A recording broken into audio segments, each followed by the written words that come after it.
बहुत ही आसान तरीके से कटोरी ब्लाउज़ की कटिंग करना सीखेंगे तो वीडियो पर लास्ट तक ज़रूर बने रहिएगा दोस्तों। अगर आप बिगिनर्स हैं तो आप इस तरीके से आसानी से कटोरी ब्लाउज़ की कटिंग कर सकते हैं। यहाँ पर हमने जो नॉर्मल अस्तर होती है उसे ही लिया है। अस्तर को हमने 2 फोल्ड पर कर लिया है। यहाँ पर हम चेस्ट का कोई नाप नहीं लिया है। यहाँ पर मैंने जो ब्लाउज़ है उसे 2 फोल्ड कर कर अस्तर पर अच्छे तरीके से रख दिया है। नीचे से हमने 1 इंच एक्स्ट्रा लिया है क्योंकि ब्लाउज़ की लेंथ 14 इंच है, तो हमने 1 इंच एक्स्ट्रा लिया है। 1 इंच यहाँ पर हमारी सिलाई पर चली जाएगी। जैसे हमारी ब्लाउज है सेम उसी तरीके से हम नाप उठा लेंगे। इस तरीके की ब्लाउज हम तब बनाते हैं जब हमारी बैक की नेक और फ्रंट की नेक लगभग सेम होती है। तो यहाँ पर मेरी बैक की नेक है 7 इंच और फ्रंट की है 6 इंच, इसलिए हम यहाँ पर इस तरीके से ब्लाउज़ की कटिंग कर रहे हैं। यहाँ पर हम स्केल की मदद से एक बॉक्स बना लेंगे और जो नेक है ना उस पर राउंड इस तरीके से राउंड बना लेंगे। आई होप दोस्तों आप लोगों को यह वीडियो अच्छी लग रही होगी। यहाँ पर आप शोल्डर भी चेक कर सकते हैं कि कितनी है। यहाँ पर मेरी शोल्डर बिल्कुल सही है 7 इंच के गले के हिसाब से। तो इस तरीके से मैंने बैक पार्ट को आसान तरीके से ड्रॉ कर लिया है। यहाँ पर हमने मार्जिन लगभग 2 इंच के करीब रखा है।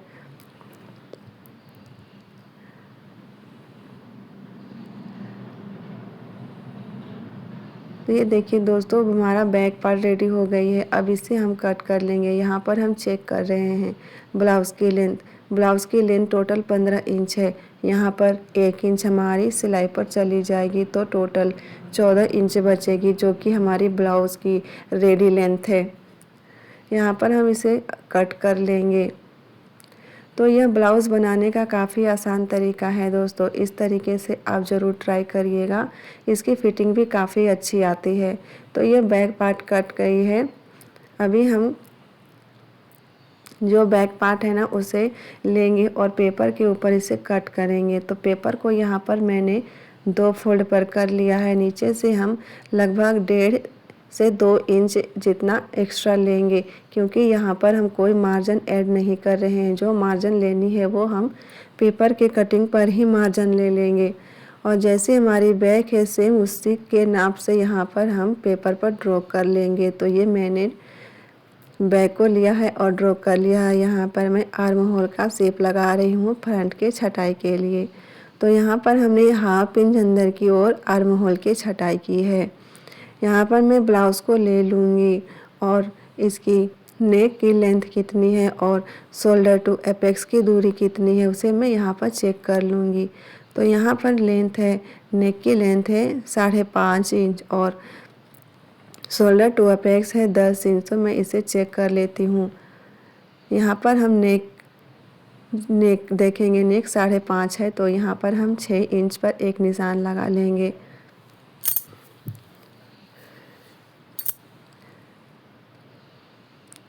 नेक का शेप देंगे और इसे राउंड कर लेंगे। आप चाहे तो फ्रेंच कर्व का भी यूज कर सकते हैं। यहाँ पर हमने 1 इंच लिया है और जहाँ से हमने आर्म होल की गोलाई दी है वहाँ से हमने 2 इंच लिया है। यहाँ पर मैं एक बार फिर से ब्लाउज़ को ले लूँगी और इसकी जो बेल्ट है उसे देखूँगी कितनी है। यहाँ पर ब्लाउज़ की मेरी बेल्ट 3 इंच है तो पेपर पर मैं इसे 4 इंच पर रखूँगी और साइड से 3 इंच पर रखूँगी। अब इन दोनों डॉट को मैं आपस में मिला लूँगी।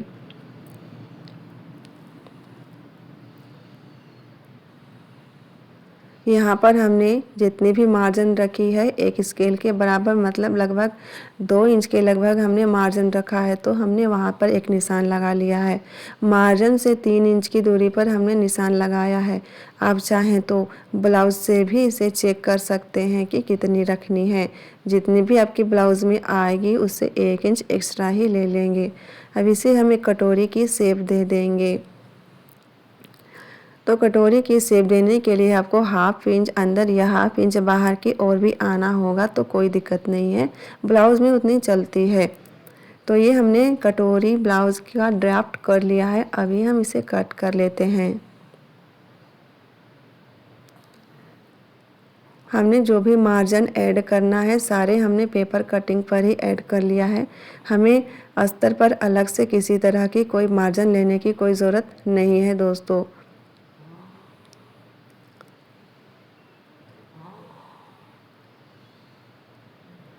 तो ये देखिए हमारी कटोरी कट कर रेडी हो चुकी है। हम इसे ब्लाउज़ पर रख कर भी चेक कर सकते हैं कि यह कटिंग सही हुई है या नहीं, या फिर आपने जो बैक पार्ट कट किया है उसे ले ले और उसके ऊपर हम इस तरीके से पेपर कटिंग को रखेंगे और चेक कर लेंगे कि कटिंग ज़्यादा बड़ी या फिर छोटी तो नहीं है। यहाँ पर हमारी कटिंग बिल्कुल सही है। नीचे हमने 1 इंच एक्स्ट्रा 1.5 इंच एक्स्ट्रा रखा था, तो वो हमारी सिलाई का मार्जिन है।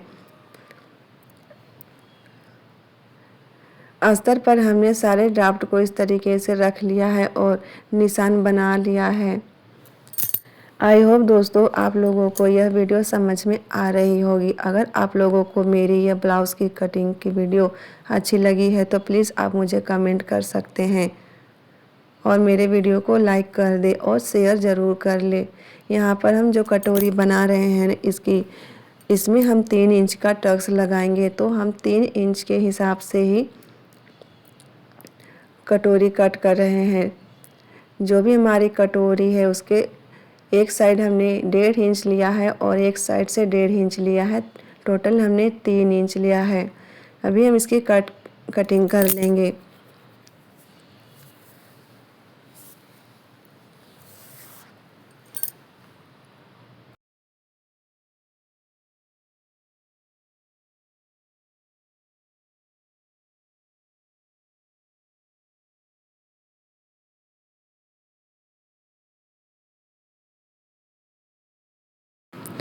जैसे यहाँ पर मैं चेक कर रही हूँ, आप भी इस तरीके से चेक करके देख सकते हैं। इस तरीके से चेक करके कट करने से ब्लाउज़ सिलाई करने में कोई भी प्रॉब्लम नहीं आती है। तो इस कटोरी में हम 3 इंच का टक्स लेने वाले हैं। यहाँ मैंने किसी तरीके का कोई इंच टेप से नाप नहीं लिया है। जो ब्लाउज़ थी सेम उसी तरीके से मैंने यहाँ पर इसे कट किया है और इसकी फिटिंग भी काफ़ी अच्छी आती है।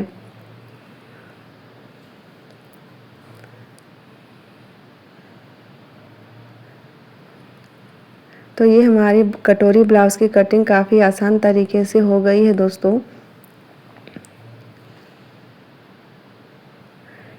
आई होप आप लोगों को मेरी यह वीडियो हेल्पफुल लगी होगी। अगर आप लोगों को मेरी यह वीडियो थोड़ी भी अच्छी लगी है तो प्लीज़ मेरे चैनल को सब्सक्राइब कर ले और वीडियो को लाइक शेयर ज़रूर कर ले। यहाँ पर मैं बाँह की कटिंग कर रही हूँ, स्लीव की कटिंग।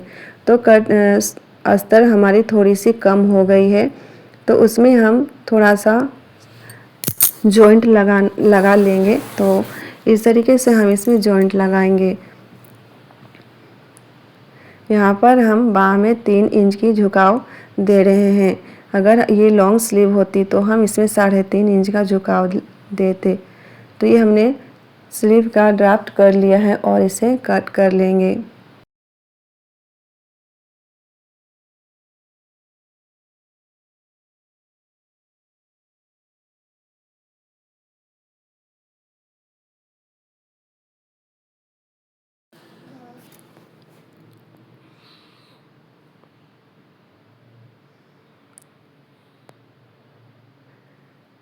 तो इस तरीके से हमारी कटोरी ब्लाउज बहुत ही आसान तरीके से कट गई है। अभी हम इसे मेन फैब्रिक पर कट कर रहे हैं, तो इसे हम अच्छे तरीके से रख लेंगे क्योंकि हमें इसी में से स्लिप भी निकालनी है। इसीलिए हम इस तरीके से इसे अच्छे से रखेंगे और इसकी कटिंग कर लेंगे।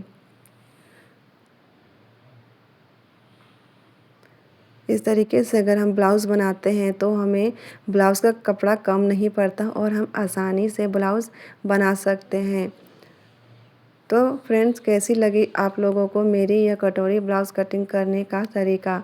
अगर आप लोगों को मेरी वीडियो अच्छी लगी है और तरीका अच्छा लगा है तो आप प्लीज़ मेरे चैनल को सब्सक्राइब कर लीजिएगा और वीडियो को लाइक शेयर ज़रूर कर दीजिएगा, ताकि जो भी कोई बिगिनर्स है और कटोरी ब्लाउज़ सीखना चाहते हैं वो इस तरीके से आसान तरीके से कटोरी ब्लाउज़ की कटिंग कर पाए। यहाँ पर मैं बाँह की कटिंग करूँगी, बाँह भी हमारी कपड़ा थोड़ा कम पड़ गया है, तो इसमें भी हम जो हमारी मेन फैब्रिक है उसमें भी हम जॉइंट लगाएंगे, जैसे कि हमने अस्तर पर किया था। इस तरीके से हम स्लीव्स की कटिंग करेंगे।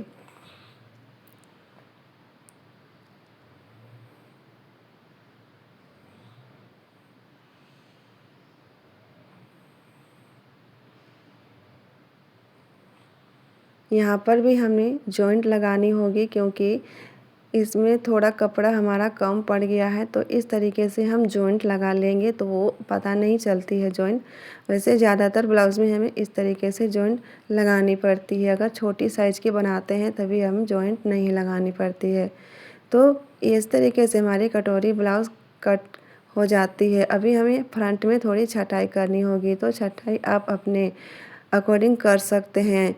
इससे हमें एक अंदाज़ा हो जाता है कि हमें कितने में छटाई करनी है। तो इस तरीके से हमारी कटोरी ब्लाउज़ की कटिंग हो गई है।